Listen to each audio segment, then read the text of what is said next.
It was supposed to be a quiet ride across the valley. The cable car left the station just after midday, moving steadily above the mountains. The sky was overcast, but nothing unusual for that time of year. Inside the cabin, the atmosphere was calm. A few passengers sat quietly, looking out at the endless green slopes stretching below. From above, the valley looked peaceful. From inside, it felt routine. No one inside the cabin imagined that within the hour, they would be suspended hundreds of feet above the ground, unable to move. The first sign was subtle. The clouds thickened. Wind began to push against the cabin, almost gently at first. A slight sway. The kind of movement that makes you glance upward, then dismiss it. Then the snow began. Light flakes drifted past the windows, sticking briefly to the glass before sliding away. Visibility dropped slowly, almost imperceptibly. The mountains began to fade into gray. Inside the cabin, the tone shifted. One passenger checked their phone. No signal. Another leaned closer to the window, trying to see the next tower ahead. The wind grew stronger. The cabin swayed again, this time more noticeably. And then, without warning, the movement stopped, not gradually, abruptly. The cable car froze midair. The silence inside was immediate.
rushed in instantly. One by one, passengers were fitted with harnesses, clipped securely, lifted into the white sky. The process was slow, careful. There was no room for error.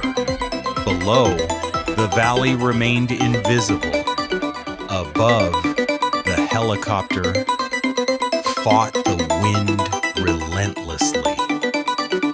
When the last passenger was secured and lifted away, the cabin hung empty, swaying gently in the storm. Hours later, when the weather finally eased, the cable system was inspected. Ice buildup had triggered an automatic shutdown. The system had functioned exactly as designed. It had stopped to prevent catastrophic failure.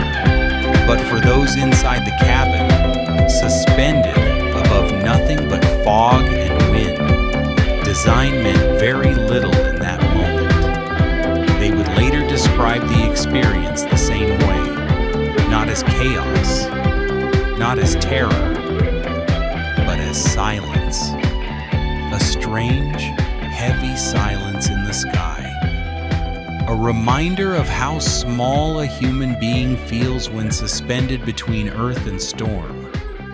Hundreds of feet above the ground with nowhere to go. And nothing beneath you but air.